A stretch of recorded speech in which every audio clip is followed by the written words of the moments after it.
everyone. Welcome to an amazing channel of PW Clat. I'm Advocate Mansi Jain. Legal legend stories में आज हम एक बहुत landmark judgement को डिस्कस करने वाले हैं which has changed the shape of fundamental rights in India.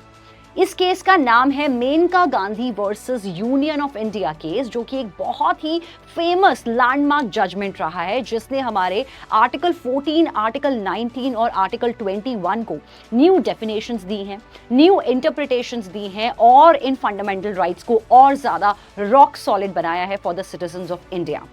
तो आइए जानते हैं इस केस के बारे में कुछ brief snippets. First of all कि what were the facts of the case, और इस केस में ये तक बताया है कि do you know the right also include the fundamental right to life includes the freedom to travel abroad. तो वो भी इस तरह से आपका आर्टिकल 21 के एम्बिट में कवर होगा. कैसे? Let's have a brief facts of the cases. First of all तो इस केस में हुआ ये था कि जो पिटिशनर थे हमारे मेनका गांधी, यहाँ पर उनके पासपोर्ट को इशू किया गया था 1 जून 1976 में as per our passport act of 1967. 2 जुलाई 1977 में होता क्या है कि रीजनल पासपोर्ट ऑफिस जो न्यू दिल्ली है वो उनको ऑर्डर करते हैं कि आपको अपना पासपोर्ट सरेंडर करना होगा. साथ के साथ मेनका गांधी को बोला गया कि कोई रीजन नहीं प्रोवाइड किया, कोई वैलिड रीजन पासपोर्ट सीज करने के लिए, जो कि यहां पर पिटिशनर ने सुप्रीम कोर्ट में कहा कि यार ये एक आर्बिट्ररी और यूनिलेटरल डिसीजन रहा है एक्सटर्नल अफेयर्स मिनिस्ट्री का, और उन्होंने रीजन दिया इन द इंटरेस्ट ऑफ पब्लिक आपके पासपोर्ट को हम लोग सीज कर रहे हैं. पिटिशनर ने सुप्रीम कोर्ट को अप्रोच किया क्योंकि फंडामेंटल राइट्स का इंफ्रिंजमेंट यहां पे हुआ था. एंड फंडामेंटल राइट्स जब आपके इन्फ्रिंज होते हैं तो आर्टिकल 32 के तहत आप सुप्रीम कोर्ट में डायरेक्टली रिट पिटिशन फाइल कर सकते हैं. तो यहां पर article 21 right to personal life and liberty infringe हुआ as per Maneka Gandhi petitioner.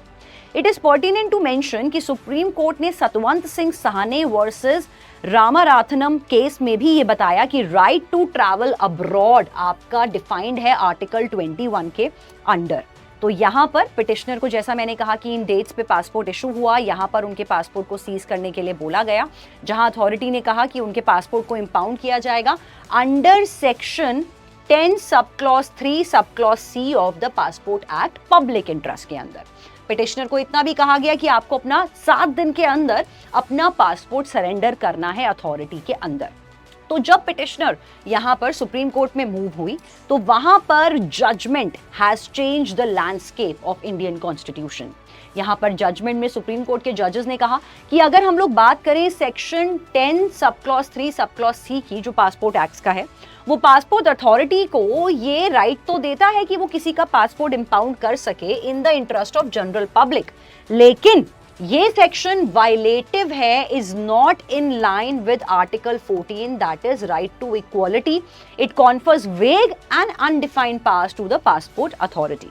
इस सेक्शन को वॉइड माना गया as conferring the arbitrary power, और ये प्रोवाइड नहीं कर रहा विदाउट एनी हियरिंग. यहाँ पर ऑडी ऑल्ट्रम पार्टम, जो हमारा नेचुरल जस्टिस का प्रिंसिपल है, जो कहता है audi alteram partem, right to be heard, कि पार्टी की बात को बिना सुने, सामने वाले को अपनी बात कहे बिना ही आपने जजमेंट दे दिया, तो ये ऑडी ऑल्ट्रम पार्टम नेचुरल जस्टिस के राइट्स को भी वायलेटिव करता हुआ दिख रहा था.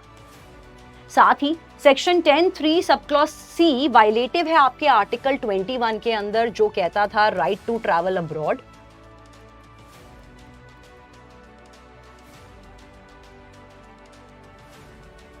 Procedure within the meaning of that article and procedure practice is worst.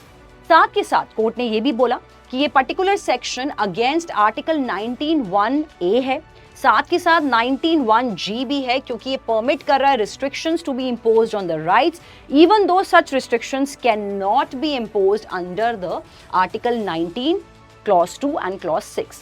एक नया डॉक्ट्रिन हमारे सामने निकल के आता है पोस्ट डिसीजनल थ्योरी का.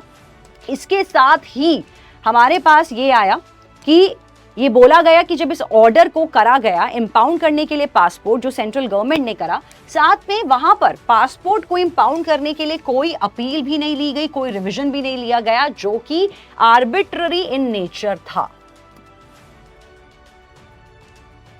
इन the interest of public without giving any valid reasons for that. तो यहां से कंक्लूजन ये निकल के आया, सुप्रीम कोर्ट ने कहा मेनका गांधी पिटिशनर को राइट है ट्रैवल करने का अब्रॉड, आप उनका पासपोर्ट ऐसे कॉन्फिस्केट नहीं कर सकते हो, बिकॉज द सेक्शन जिसके अंदर आपने पासपोर्ट को कॉन्फिस्केट किया है वही अपने आप में वॉइड माना जाएगा। It is said that Menka Gandhi's case gave the term personal liberty the widest meaning possible, giving the effect to the intention of the drafters of the constitution. ये केस ने ऐड किए एक नए dimensions in the realm of personal liberty, और इस case के बाद article 21 that is right to life and personal liberty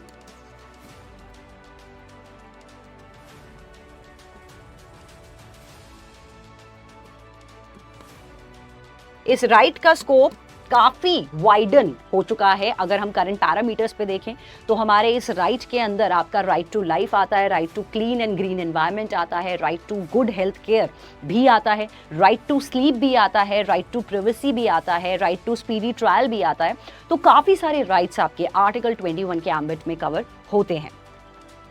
यहाँ पर एक क्विक स्निपेट्स अगर देखें तो एक टाइमलाइन ऑफ द इवेंट्स के हिसाब से अगर समझें तो इंट्रोडक्शन यहाँ पर हुआ, इसका लैंडमार्क केस रहा इंडियन कॉन्स्टिट्यूशन में 1978 के दौरान। यहां पर इसको एक्सपैंड किया गया इंटरप्रिटेशन ऑफ आर्टिकल 21। बैकग्राउंड में मेनका गांधी के पासपोर्ट को इंपाउंड किया गया था विदाउट एनी क्लियर रीजंस, और चैलेंज किया गया था पासपोर्ट एक्ट 1967 को। कॉन्स्टिट्यूशनल जो चैलेंजेस थे उन्होंने फोकस करा आर्टिकल 21 पर और क्वेश्चन करा कि जो प्रोसीजर एस्टैब्लिश बाय लॉ है वो यहां पर अनफेयर दिख रहा है। साथ के साथ सुप्रीम कोर्ट के वर्डिक्ट ने कहा कि राइट टू ट्रैवल अब्रॉड आपका आर्टिकल 21 का पार्ट है, और आपको प्रोसीजर एस्टैब्लिश बाय लॉ जो आप कर रहे हैं वो फेयर, जस्ट और रीजनेबल होना चाहिए, and introduce the procedural due process. तो ड्यू प्रोसेस ऑफ लॉ को भी यहाँ पर इंपाउंड रखा गया, प्रपोज किया गया। डॉक्ट्रिन कौन सा इंट्रोड्यूस हुआ? Procedural and substantive due process को फॉलो किया जाएगा बाय द एग्जीक्यूटिव मशीनरी। इसका इम्पैक्ट ये हुआ कि it broaden the scope of article 21 and strengthen the protection of individual rights against the arbitrary state, और एग्जीक्यूटिव के जो भी आर्बिट्ररी एक्शंस हैं उनसे सिटीजन्स का बचाव किया जाए, ये भी यहाँ पर डिसाइड किया गया था। इसके बाद एक आता है गोल्डन ट्राइंगल रूल, जो इसी केस के बाद आया था। ये गोल्डन ट्राइंगल रूल कहता है कि आपका आर्टिकल 14, आर्टिकल 19 और आर्टिकल 21 आपस में अलाइन करते हैं। ये तीनों आपके फंडामेंटल राइट्स बहुत ज्यादा इंटरलिंक्ड रहते हैं। आर्टिकल 14 आपका होता है equality before law, equal protection of laws. Article 19 आपसे डिस्कस करता है प्रोटेक्शन ऑफ राइट्स, जो आपके फ्रीडम ऑफ स्पीच एक्सप्रेशन में है, असेंबली में है, एसोसिएशन में है, और यहाँ पर मूवमेंट से रिलेटेड था ये आर्टिकल 19 मेनका गांधी वाले केस में। And about the residence, trade and occupation, जिसमें कुछ सर्टेन रीजनेबल रिस्ट्रिक्शंस हैं जो आपके कॉन्स्टिट्यूशन में मेंशन है। आर्टिकल 21 भी गारंटी करता है the protection of life and personal liberty to each and every individual. इसके बाद बात करते हैं गोल्डन ट्राइंगल रूल की। तो golden triangle rule Indian constitution में इनकॉर्पोरेट किया गया। इसने बताया आर्टिकल 14, 19 और 21 इंटरकनेक्टेड हैं for the framework of justice and liberty. 14 आपसे कहता है equality before law and foundation for fair and just procedure. 19 कहता है कि आपके freedoms of movement, speech and expression, residence protected हैं, जो बैलेंस करता है फ्रीडम को with the state. Protection of life and liberty जो आपका आर्टिकल 21 कहता है वो गारंटी करता है सभी लोगों को right to life and liberty, और एक्सपैंड करता है right to live with human dignity. तो इनका इंटरप्ले और सिग्निफिकेंस ये कहता है कि ये तीनों आर्टिकल्स कोर बनाते हैं आपके फंडामेंटल राइट का, होलिस्टिक प्रोटेक्शन देते हैं सभी इंडिविजुअल्स को, और सर्व करते हैं as a basis for challenging laws and state actions. Landmark judgments रही हैं यहाँ पर Maneka Gandhi versus union of India की। इसके अलावा Kesavananda Bharati versus state of Kerala में भी basic structure of doctrine, basic structure of constitution के डॉक्ट्रीन को बताया गया, और बताया कि आप बेसिक स्ट्रक्चर को एग्जीक्यूटिव मशीनरी नहीं छेड़ सकती है। साथ ही अगर बात करें इस जजमेंट की, तो इस जजमेंट से हमें क्या क्या की टेक अवेज मिलते हैं।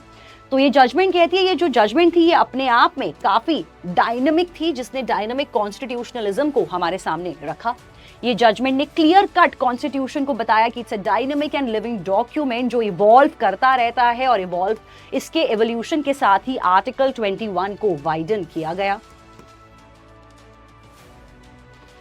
एम्बिग्यूअस इंटरप्रिटेशन ऑफ प्रोसेस में due process of law, procedure establish by law को प्रमोट किया जाएगा, was not dealt with properly. Court simply emphasise की यार जितने भी एग्जीक्यूटिव मशीनरी के प्रोसेस हैं वो फेयर और रीजनेबल होने चाहिए, दे शुड नॉट बी वेग। तो यहां पर क्रिटिक्स ने कहा एक लूप होल था जो इनकंसिस्टेंट एप्लीकेशन देता था प्रोविजन को, जो कि एक हार्मफुल था, और इस जजमेंट में वो चेंज आया। साथ के साथ need for proper test has to be there. Legal scholars का ये कहना है कि इंपॉर्टेंस होनी चाहिए प्रॉपर टेस्ट की, जो डिटर्मिन करे एग्जीक्यूटिव मशीनरी के रीजनेबलनेस और फेयरनेस को लेके प्रोसीजर्स को। आर्बिट्ररी एक्शंस नहीं होने चाहिए, ताकि फुल प्रूफ मेजर्स हम दे सकें, इंडिविजुअल्स के वायलेशन ऑफ फंडामेंटल राइट्स से बचें और प्रिवेंट करें एनी इनकंसिस्टेंट एप्लीकेशंस।